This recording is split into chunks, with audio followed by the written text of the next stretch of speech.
नमस्कार और स्वागत है हमारी आज की चर्चा में। आज हम एक ऐसे जापानी शब्द पर बात करने वाले हैं जो आजकल हर जगह सुनने को मिलता है, इकिगाई। हम सबने शायद वो 4 सर्कल वाला वेन डायग्राम कहीं ना कहीं देखा है ना, जो एक लंबा और खुशहाल जीवन जीने का रहस्य बताने का दावा करता है। आज की जो हमारी बातचीत है वो Ikigai the Japanese secret to a long and happy life किताब पर आधारित एक स्क्रिप्ट से निकली है। हमारा मकसद सिर्फ उस डायग्राम को दोबारा समझना नहीं है, बल्कि उसके पीछे जो पूरी फिलॉसफी है उसे खंगालना है। हम ये जानने की कोशिश करेंगे कि ओकिनावा के लोग जो दुनिया में सबसे लंबी और सेहतमंद जिंदगी जीते हैं, वो असल में इसे जीते कैसे हैं। क्या ये वाकई उतना आसान है जितना लगता है? ये बहुत ज़रूरी सवाल है, क्योंकि इकिगाई मतलब कोई मंजिल नहीं है जिसे एक दिन पा लिया जाए। ये कोई चेकलिस्ट भी नहीं है, ये तो जीने का एक तरीका है, एक नज़रिया है। इसे सबसे खूबसूरती से शायद यूं कह सकते हैं, सुबह बिस्तर से उठने की वजह। और ये वजह हर किसी के लिए अलग होती है। चलिए इसी बात को पकड़ते हैं। वो 4 वृत्त, मतलब जो आप प्यार करते हैं, जिसमें आप अच्छे हैं, जिसकी दुनिया को ज़रूरत है और जिसके लिए आपको पैसे मिल सकते हैं। सुनने में तो ये जिंदगी का परफेक्ट फॉर्मूला लगता है, लेकिन असल जिंदगी में, खासकर आज के दौर में, ज्यादातर लोगों के लिए जिस काम के पैसे मिलते हैं और जिस काम से प्यार है, ये 2 वृत्त कभी आपस में मिलते ही नहीं। इस संघर्ष के बारे में हमारे स्रोत क्या कहते हैं? स्रोत इस बात को पूरी तरह से मानते हैं, और यहीं पर इकिगाई के पश्चिमी और जापानी समझ में एक बड़ा अंतर आता है। पश्चिम में इसे अक्सर एक क्या कहते हैं, एक आदर्श करियर खोजने के टूल की तरह देखा जाता है, लेकिन जापानी संस्कृति में इकिगाई का मतलब हमेशा आपके पेशे से नहीं होता। ये बहुत ज्यादा पर्सनल है। स्रोत में एक कहानी है 102 साल के कराटे मास्टर की। उनसे पूछा गया कि उनका इकिगाई क्या है, तो उन्होंने कहा, अपनी कला को आगे बढ़ाना। एक 100 साल के मछुआरे से पूछा तो उसने कहा, अपने परिवार के लिए रोज ताजी मछली पकड़ कर लाना। किसी का इकिगाई बागवानी हो सकता है, किसी का अपने पोते पोतियों के साथ खेलना, कुछ भी। ओह, तो इसका मतलब यह है कि जरूरी नहीं कि आपका इकिगाई ही आपकी बिल्कुल तनख्वाह का जरिया हो। ये तो वो चीज है जो आपकी जिंदगी को देती है, भले ही वो आपके 9 से 5 की नौकरी के बाहर ही क्यों ना हो। ये विचार ही अपने आप में बहुत आजादी देता है। और जो बात मुझे सबसे दिलचस्प लगी वो ये है कि ये समय के साथ बदल भी सकता है। जो आपका 20 साल की उम्र में इकिगाई था, जरूरी नहीं कि 50 की उम्र में भी वही हो, है ना? एकदम। ये एक बहती नदी की तरह है, कोई ठहरा हुआ तालाब नहीं। इसकी खूबसूरती इसकी भव्यता में नहीं, बल्कि इसकी सादगी में है। यह आपको बताता है कि जिंदगी में हमेशा कुछ ना कुछ ऐसा होता है जिसके लिए आप सुबह उठ सकते हैं। और यही सोच ओकिनावा के लोगों के एक और हैरान कर देने वाले पहलू से जुड़ती है, रिटायरमेंट का कॉन्सेप्ट ही न होना। हाँ, ये तो आज की कॉर्पोरेट दुनिया में किसी को भी चौंका देगी, जहां लोग अक्सर अपनी नौकरी के पहले दिन से ही रिटायरमेंट के दिन गिनना शुरू कर देते हैं। वो ऐसा कैसे कर पाते हैं कि जिंदगी भर काम करते रहें और खुश भी रहें? क्योंकि उनके लिए काम और जीवन अलग अलग नहीं है। जब आपका काम ही आपको खुशी और उद्देश्य देता हो, तो आप उससे रिटायर क्यों होना चाहेंगे? वहां के लोग काम इसलिए नहीं करते कि उन्हें एक दिन रुकना है। वो काम इसलिए करते हैं क्योंकि उनका काम ही उनकी पहचान का, उनके समुदाय से जुड़ाव का और उनकी खुशी का एक हिस्सा है। जब आपका काम बोझ नहीं बल्कि आनंद बन जाए, तो उससे छुट्टी लेने का विचार ही नहीं आता। वो जीवन के आखिरी दिन तक एक्टिव रहते हैं, अपने समुदाय में योगदान देते रहते हैं। ये आज की हसल कल्चर या बर्नआउट की दुनिया से बिल्कुल उल्टी सोच है। यानी जिंदगी को टुकड़ों में नहीं, बल्कि एक पूरी एक इकाई की तरह देखना।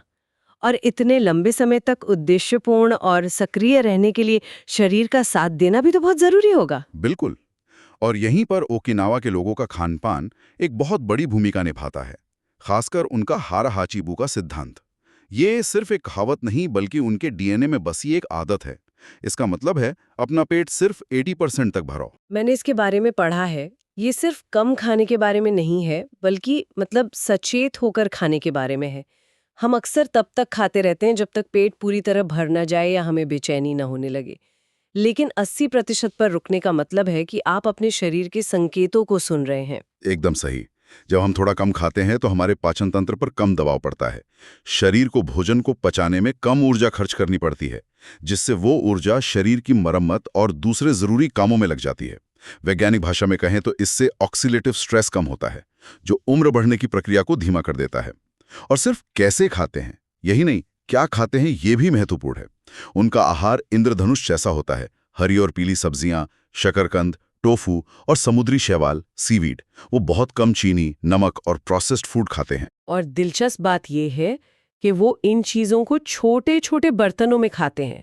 ये एक मनोवैज्ञानिक तरकीब है ना? छोटी प्लेटों में खाना ज्यादा लगता है और आप स्वाभाविक रूप से कम खाते हैं। ये आज के सुपर साइज कल्चर के बिल्कुल उलट है। बिल्कुल, ये संयम का दर्शन है। भोजन शरीर के लिए ईंधन है, भोग विलास की वस्तु नहीं। और यही संयम और स्वाभाविकता उनकी शारीरिक गतिविधियों में भी दिखती है। आज हम फिटनेस की बात करते हैं तो दिमाग में जिम, ट्रेडमिल, हेवी वेट्स और नो पेन नो गेन जैसी बातें आती हैं। लेकिन स्रोत बताते हैं कि ओकिनावा में कोई जिम नहीं जाता। हाँ, क्योंकि उनकी पूरी जीवन शैली ही एक तरह का वर्कआउट है। वो स्वाभाविक रूप से हिलने डुलने या मूव नेचुरली के सिद्धांत पर जीते हैं। इसका मतलब है कि शारीरिक गतिविधि उनकी दिनचर्या में बुनी हुई है, अलग से करने वाला कोई काम नहीं। वो बागवानी के लिए झुकते हैं, बाजार जाने के लिए पैदल चलते हैं, घर के काम खुद करते हैं और ताइची जैसे हल्के फुल्के व्यायाम करते हैं। ये शरीर को लगातार गति में रखता है, बिना किसी तनाव या चोट के जोखिम के। इसमें एक बड़ी मनोवैज्ञानिक बात छिपी है। जब आप किसी चीज को वर्कआउट का लेबल दे देते हैं तो वो एक बोझ बन सकता है जिसे करने के लिए इच्छा शक्ति की जरूरत होती है। लेकिन जब चलना, बागवानी करना या दोस्तों से मिलने जाना जीवन का हिस्सा हो तो उसमें कोई दबाव नहीं होता, सिर्फ एक सहज प्रवाह होता है। आपने प्रवाह या फ्लो शब्द का इस्तेमाल किया और ये बहुत महत्वपूर्ण है। उनकी गतिविधियां ऐसी हैं जो उन्हें फ्लो स्टेट में ले जाती हैं, जिस पर हम बाद में बात करेंगे। लेकिन इस शारीरिक और मानसिक सेहत का एक और स्तंभ है जो शायद सबसे ज्यादा जरूरी है, उनका सामाजिक जीवन। हाँ, मुआई, ये कॉन्सेप्ट मुझे बहुत आकर्षक लगा। ये सिर्फ एक दोस्त मंडली से कहीं ज्यादा है ना? बहुत ज्यादा। मुआई कुछ करीबी दोस्तों का एक छोटा समूह है जो बचपन में बनता है और जीवन भर एक दूसरे का साथ निभाता है। ये एक तरह का चुना हुआ परिवार है, एक सामाजिक सुरक्षा जाल। इस समूह के लोग नियमित रूप से मिलते हैं, अपनी खुशियां और परेशानियां साझा करते हैं और जरूरत पड़ने पर एक दूसरे की आर्थिक मदद भी करते हैं। वो जानते हैं कि चाहे कुछ भी हो जाए, उनके पास बात करने और सहारा देने के लिए हमेशा कुछ लोग हैं। अरे वाह, ये तो अकेलेपन का सबसे पक्का इलाज है। आज के दौर में जहां लोग सोशल मीडिया पर हजारों दोस्तों के बावजूद असल जिंदगी में अकेले हैं, वहां ये विचार बहुत शक्तिशाली है। और दिलचस्प बात यह है कि विज्ञान अब इसे साबित कर रहा है। कुछ स्टडीज तो यहाँ तक कहती हैं कि अकेलापन और सामाजिक अलगाव दिन में 15 सिगरेट पीने जितना खतरनाक हो सकता है। ये आपके दिल की बीमारी और डिमेंशिया के खतरे को बढ़ा देता है। तो ओकिनावा का ये मोई सिर्फ एक प्यारी सी सामाजिक परंपरा नहीं है, ये सचमुच में एक जीवन रक्षक प्रणाली है।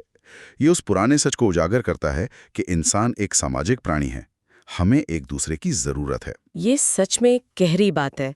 तो हमने उद्देश्य की बात की, खान पान, स्वाभाविक गति और समुदाय की बात की। इन सब में एक धागा जो मुझे बार बार नजर आ रहा है, वो है वर्तमान में जीने का, उस पल में पूरी तरह मौजूद रहने का। और आपने इकिगाई के दर्शन का सार पकड़ लिया। ये हमें मल्टीटास्किंग की उस आदत को छोड़ने के लिए कहता है जिसे आज की दुनिया प्रोडक्टिविटी का पैमाना मानती है। इसके बजाय इकिगाई का दर्शन कहता है एक समय में एक काम करो और उसमें पूरी तरह डूब जाओ। इसी मानसिक स्थिति को फ्लो स्टेट कहते हैं। फ्लो स्टेट, मैंने सुना तो है इसके बारे में, लेकिन स्रोत इसे कैसे समझाते हैं? स्रोत बताते हैं कि ये वो अवस्था है जब आप अपने काम में इतने मग्न हो जाते हैं कि आपको समय का, भूख प्यास का, यहाँ तक कि खुद का भी एहसास नहीं रहता। आपका सारा ध्यान उस काम पर होता है और वो काम बिना किसी जोर जबरदस्ती के सहजता से होता चला जाता है। तनाव गायब हो जाता है, रचनात्मकता अपने चरम पर होती है और जीवन सार्थक लगने लगता है। ये सिर्फ कलाकारों या संगीतकारों के लिए नहीं है। स्रोत में एक 90 साल के बढ़ई की कहानी है जो लकड़ी के एक टुकड़े पर काम करते हुए घंटों खो जाता था। उसके लिए समय, भूख, सब कुछ गायब हो जाता था। यही इकिगाई का असली जादू है, अपने काम में इतना डूब जाना कि काम काम न लगे बल्कि एक ध्यान बन जाए। तो कुल मिलाकर इकिगाई का संदेश सिर्फ अपना जुनून खोजो से कहीं ज्यादा गहरा है। ये एक पूरा इकोसिस्टम है। अपना उद्देश्य खोजो, भले ही वो छोटा हो। अपने शरीर का सम्मान करो, उसे सही ईंधन दो और उसे स्वाभाविक रूप से हिलाओ दुलाओ। अपने लोगों से जुड़े रहो, अपना मोई बनाओ और जो भी करो उसे पूरे ध्यान और प्रवाह के साथ करो। ये एक दिन की खोज नहीं बल्कि जिंदगी भर का अभ्यास है। और सबसे खूबसूरत बात यह है कि इसके लिए कहीं दूर जाने की जरूरत नहीं है। आपका इकिगाई कहीं बाहर नहीं, आपके अंदर ही मौजूद है। उसे खोजने के लिए बस थोड़ी शांति, थोड़ा ठहराव और अपने अंदर झांकने की हिम्मत चाहिए। आज की शोर शराबे वाली दुनिया में हमें बस उस आंतरिक आवाज को सुनने की जरूरत है जो हमें बता रही है कि हमारे लिए सच में क्या मायने रखता है। ये एक बेहतरीन निष्कर्ष है। इस पूरी चर्चा से ये साफ है कि लंबा और खुशहाल जीवन कोई रहस्यमयी पहेली नहीं है, बल्कि रोजमर्रा की छोटी छोटी सही आदतों का नतीजा है। इसी सोच के साथ मैं सुनने वालों के लिए एक सवाल छोड़ना चाहता हूँ, एक विचार जिस पर वे इस चर्चा के बाद सोच सकते हैं। प्रश्न ये है, अगर आज की भागदौड़ भरी जिंदगी से कोई एक चीज हटानी हो ताकि अपने इकिगाई की आवाज ज्यादा स्पष्ट रूप से सुनाई दे, तो वो क्या होगी?